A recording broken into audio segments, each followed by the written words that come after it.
എല്ലാവർക്കും നമസ്കാരം. ഇന്ന് നമ്മൾ ചർച്ച ചെയ്യാൻ പോകുന്ന വിഷയം പുതിയ എഴുത്തുകാരും അവരുടെ കൃതികളെയും പറ്റിയാണ്. കേറ്ററ്റ് എക്സാമിന് കൂടുതലായിട്ട് ചോദിക്കുന്ന ഒരു മേഖലയാണ് പുതിയ എഴുത്തുകാർ. ആദ്യമായി പറയാൻ പോകുന്നത് അമൽ പിരപ്പൻകോട്. അദ്ദേഹത്തിൻ്റെ പ്രധാനപ്പെട്ട നോവൽ വ്യസന സമുച്ചയം, കൽഹണൻ, വിമാനം, ചെറുകഥകൾ, മഞ്ഞക്കാർഡ് സുവിശേഷം, നഗരത്തിൻ്റെ ടാറ്റു. ഇതൊക്കെ നിങ്ങൾ ഒന്ന് എഴുതിയെടുത്താൽ കൊള്ളായിരിക്കുമേ. കാരണം എന്താണെന്ന് വെച്ച് കഴിഞ്ഞാൽ ജസ്റ്റ് എക്സാമിൻ്റെ ആ ഒരു തലേ ദിവസമൊക്കെ ഇതൊന്ന് മറിച്ചൊന്ന് പോകുമ്പോഴത്തേക്ക് നമ്മൾ എവിടെയോ കേട്ട ഒരു ഓർമ്മയെങ്കിലും വരുന്നതാണ്. അപ്പോൾ അടുത്ത എഴുത്തുകാരൻ എന്ന് പറയുന്നത് അജിജേഷ് പച്ചാത്ത്. അദ്ദേഹത്തിൻ്റെ പ്രധാനപ്പെട്ട കഥാസമാഹാരം ദൈവക്കളി, കിസേബി, കൂവൽക്കിണർ, പൊന്മൂർച്ച, താക്കോലുള്ള കുട്ടി, താക്കോലുള്ള കുറ്റി, ഇറച്ചിക്കൽപ്പ. അടുത്ത ആളാണ് കെ രേഖ. മനുഷ്യാലയ ചന്ദ്രിക, കന്യകയും പുല്ലിംഗവും, ആരുടെയോ സഖാവ്, ജുറാസിക് പാർക്ക്, മാലിനി തിയേറ്റേഴ്സ്, നിന്നിൽ ചാരുന്ന നേരത്ത്, മാനച്ചിറ, നുണയെത്തി, സ്നേഹിത. അടുത്ത എഴുത്തുകാരനാണ് സന്തോഷ് കുമാർ. തപോമയയുടെ അച്ഛൻ. ഈ ഒരു ക്വസ്റ്റ്യൻ നമ്മൾ കേട്ടിട്ടുള്ള ഒന്നാണേ. സന്തോഷ് കുമാറിൻ്റെ തപോമയയുടെ അച്ഛൻ. അടുത്ത കൃതി ജ്ഞാനധാരൻ, തങ്കച്ചൻ മഞ്ഞക്കാരൻ, അന്ധകാരനയിൽ, കുന്നുകൾ നക്ഷത്രങ്ങൾ, അഭിനാന പാരം.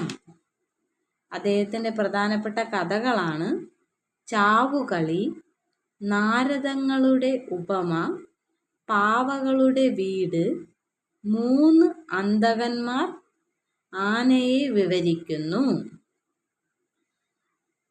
ഇനി അടുത്ത ഒരു എഴുത്തുകാരൻ കുറച്ച് ഇമ്പോർട്ടൻ്റ് ആയിട്ടുള്ളതാണ്. അപ്പോൾ നിങ്ങൾ അതിൻ്റെ അടുത്ത് ഒന്ന് റെഡ് പെന്ന് കൊണ്ടോ അല്ലെങ്കിൽ എന്തെങ്കിലും ക്രയോൺസ് ഉണ്ടെങ്കിലോ അങ്ങനെയുള്ള വ്യക്തികൾ എന്തോ ചെയ്യുന്നു, ഒന്ന് കളറടിച്ച് സൂക്ഷിക്കണം. അപ്പോൾ നമ്മൾ ഇങ്ങനെ ബുക്ക് മറിക്കുന്ന കൂട്ടത്തിൽ ഒരു ക്യാച്ചിങ് വരും. പെട്ടെന്ന് അത് കാണുകയും പെട്ടെന്ന് നമുക്ക് ഉൾക്കൊള്ളാൻ പറ്റും. അപ്പോൾ കെ എസ് രതീഷ്. അദ്ദേഹത്തിൻ്റെ പ്രധാന കൃതികളെന്ന് പറയണത് കമ്പ്രാളും കാശിനട്ട്. അടുത്ത കൃതി ഹിറ്റ്ലറും തോറ്റ കുട്ടി,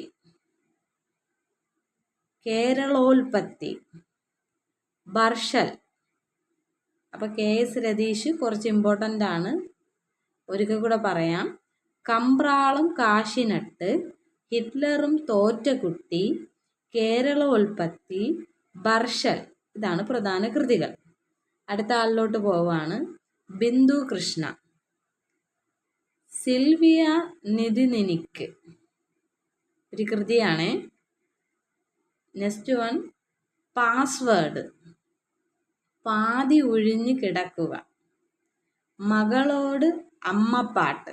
അപ്പം ഇതെല്ലാം ഒരു പുതിയ രീതിയിലുള്ള പേരുകളാണ് കൊടുത്തിട്ടുള്ളത് കേട്ടോ. അടുത്തത് കൃഷ്ണൻ നായർ, എം കൃഷ്ണൻ നായർ. പ്രധാന കൃതികൾ സാഹിത്യഭക്തി, വാരഫലം, മലയാളനാട്. ഈ 3 കൃതികളും ഭക്തിക്ക് പ്രാധാന്യം കൊണ്ട് എഴുതിയവയാണ്. സാഹിത്യഭക്തി, വാരഫലം, മലയാളനാട്. അതുപോലെ കലാകൗമുദിയും ഭക്തിമാർഗത്തിൻ്റെ ഒരു കേന്ദ്രബിന്ദുവായിട്ട് എഴുതിയതാണ്. അടുത്ത അദ്ദേഹത്തിൻ്റെ തന്നെ മറ്റ് കഥകളാണ് മാജിക്കൽ റിയലിസം, മണൽക്കാട്ടിലെ പൂമരം, വായനക്കാര നിങ്ങൾ ജീവിച്ചിരിക്കുന്നു, ആധുനിക മലയാള കവിത തുടങ്ങിയവ. അടുത്ത എഴുത്തുകാരനാണ് എം ശങ്കുണ്ണി. പ്രധാന കൃതികൾ ഛത്രവും ചാമരവും. അപ്പോൾ കാളിദാസ കവിതാ നിരൂപണം, വിമർശനം, കത്തുന്ന ചക്രം, അഭിനയ ചരിതം. ഇതിത്രമാണ് എം ശങ്കുണ്ണിയുടെ പ്രധാന കൃതികൾ. അടുത്തതായി നമ്മൾ ചർച്ച ചെയ്യാൻ പോകുന്നത് അർഷാദ് ബത്തേരി. ഇതും ഇങ്ങനെ നമ്മൾ കൂടുതൽ ഫെമിലിയർ ആയിട്ട് കേട്ടിട്ടുള്ള ഒരു പേരാണ്, അർഷാദ് ബത്തേരി. നോക്കാം. പ്രധാന കൃതികൾ: ടാക്സി ഡ്രൈവറും പെൺകുട്ടി, മരിച്ചവർക്കുള്ള കുപ്പായം, ഭൂമിയോളം ജീവിതം, ചുരം കയറുകയും ഇറങ്ങുകയും, പെൺകാക്ക. അടുത്തൊരു എഴുത്തുകാരനാണ് ജിസ ജോസ്. ബദരിത എന്നൊരു കൃതിയാണ് അദ്ദേഹം എഴുതിയിട്ടുള്ളത്. അടുത്തൊരു വ്യക്തിയാണ് MP വിശ്വൻ നമ്പൂതിരി. അദ്ദേഹത്തിൻ്റെ പ്രധാന കൃതികൾ മുഖദർശനം, ഫോക്ലോർ നിഘണ്ടു, ഉള്ളുവപ്പാട്ട്, നാഗാരാധന, നമ്മുടെ പണ്ടത്തെ പാട്ട്, മാന്ത്രിക വിദ്യയും തീയാട്ടും, പുരാവർത്ത പഠനം, കേരളത്തിലെ നാടോടി വിജ്ഞാനീയം. അടുത്തൊരു എഴുത്തുകാരിയാണ് S സിത്താര. കൃതികൾ: ഇടം, വേഷപ്പകർച്ച, നൃത്തശാല, കറുത്ത കുപ്പായക്കാരി, അഗ്നിക്കഥകൾ, അമ്ല.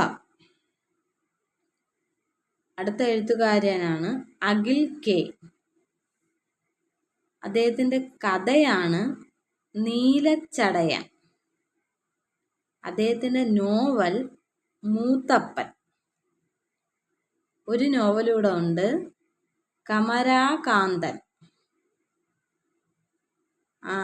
അടുത്ത ഒരു വ്യക്തിയാണ് അബിൻ ജോസഫ്. അബിൻ ജോസഫിനെ നമ്മൾ 28 ചോദ്യങ്ങളുടെ ഇടയിൽ ഒരു ക്വസ്റ്റ്യൻ കണ്ടായിരുന്നു. കല്യാശ്ശേരി തീസിസ് എഴുതിയത് ആരാണ്? അബിൻ ജോസഫ്. അതുപോലെ തന്നെ അരിവാൾ ചുറ്റിക നക്ഷത്രം അദ്ദേഹത്തിൻ്റെ കൃതിയാണ്. ഇനി നമ്മൾ പുതിയ എഴുത്തുകാരിൽ ശ്രദ്ധിക്കേണ്ട ഒരാളാണ് വിജയരാജ മല്ലിക. കാരണം എന്താണെന്ന് വെച്ചാൽ അതൊരു ട്രാൻസ്ജെൻഡർ വിഭാഗത്തിൽപ്പെട്ട എഴുത്തുകാരനാണ്. വിജയരാജ മല്ലിക ട്രാൻസ്ജെൻഡർ വിഭാഗത്തിലുള്ള ആദ്യ കവയിത്രിയാണ്. പ്രധാന കൃതികൾ എന്ന് പറയുന്നത് ദൈവത്തിൻ്റെ മകൾ, ആൺ നദി, ലിലിസ്റ്റിൻ മരണമില്ല, ആത്മകഥയാണ് മല്ലികാ വസന്തം. അടുത്ത എഴുത്തുകാരൻ PK രാജശേഖരൻ. പിതൃക്കടികാരം, OV വിജയൻ്റെ കഥയും നോവലും, അന്ധനായ ദൈവം, മലയാള നോവലിൻ്റെ 100 വർഷം. അടുത്തത് ഏകാന്ത നഗരം, ഉത്തരാധുനികത, വാക്കിൻ്റെ മൂന്നാം കരം, നഗരത്തിൻ്റെ ഭൂപടം തുടങ്ങിയവയാണ്. അടുത്ത എഴുത്തുകാരനാണ് അമ്മു ദീപ. കരിംകുട്ടി, കാവൽ, ഗ്രഹണം, ബലി, മേന്മ, കള്ളൻ, പിറന്ന വീട്ടിൽ, അച്ഛനെക്കുറിച്ച് 2 ഓർമ്മ. അപ്പോൾ ഈ കൃതി എഴുതിയിരിക്കുന്നത് അമ്മു ദീപയുടെ കൃതികളാണ്. അടുത്ത എഴുത്തുകാരനാണ് MG ഉണ്ണികൃഷ്ണൻ. പ്രധാന കൃതികൾ കടലാസുവിദ്യ, ഒരു കുരുവി, ചെറുത് വലുതാവുന്നത്, യന്ത്രവും എൻ്റെ ജീവിതവും, കടലാസുവിദ്യ. അടുത്ത എഴുത്തുകാരനാണ് P പത്മരാജൻ. അപ്പം ഇതിൽ ഞാൻ 2-3 പേര് ഇമ്പോർട്ടൻ്റ് ആണെന്ന് പറഞ്ഞിട്ടുണ്ട്. അപ്പോൾ അതുപോലെ ഏറ്റവും കൂടുതൽ എക്സാമിന് ചോദിച്ചിട്ടുള്ള ഒരു വ്യക്തിയാണ് P പത്മരാജൻ. ഇമ്പോർട്ടൻ്റ് ആണേ. T Padmanabhan, CV Sreeraman, Gundert, S Joseph, സാഹിത്യ പഞ്ചാംഗനൻ, AC ശ്രീഹരി, രേഷ്മ, ഗോവിന്ദൻ തുടങ്ങിയ അവരുടെയൊക്കെ കൃതികൾ എഴുതിയിട്ടുള്ളതാണ് അദ്ദേഹത്തിൻ്റെ കവിത. അപ്പോൾ ഇത്രയും പുതിയ എഴുത്തുകാരെ പരിചയപ്പെട്ടിട്ടുണ്ട്. അതുപോലെ പി രാമൻ കവിത. എഴുത്തോടെഴുത്ത് എഴുത്തോടെടുത്ത് എഴുത്തച്ഛൻ ഇപ്പോൾ. അപ്പം എന്ന വരികൾ ഈ രാമൻ കവിതയിലകത്തുള്ളതാണ് കേട്ടോ. അടുത്ത് കനം. കനം എന്ന് പറയുന്നത് എഴുതിയിരിക്കുന്ന ഭാഷയാണ്. വീരാൻകുട്ടി ഹൈക്കു കവിത. വീരാൻകുട്ടിയുടെ അകത്താണ് ജലഭൂപടം, മാന്ത്രികൻ, തൊട്ടു തൊട്ടു നടക്കുമ്പോൾ, റിംഗ് ടോൺ, ഓട്ടോഗ്രാഫ്, മൺവീട്, മിണ്ടാപ്രാണി. അതുപോലെ അതിനകത്തുള്ള വരിയാണ് അലയുന്ന പറവകൾ വിവർത്തനം ചെയ്തത്. വേരുകൾ തമ്മിൽ കെട്ടിപ്പിടിക്കുന്നു എന്ന വരികൾ ശ്രദ്ധിക്കണം, എവിടെയാണെന്നുള്ള, ഏത് ഭാഗത്തിലാണെന്നുള്ള. അപ്പോൾ ഇത്രയും പുതിയ എഴുത്തുകാരെ പറ്റിയുള്ള വിവരങ്ങളാണ് ഇതിൽ പറഞ്ഞതിൽ. പി പത്മരാജൻ, വിജയരാജ മല്ലിക, KS രതീഷ്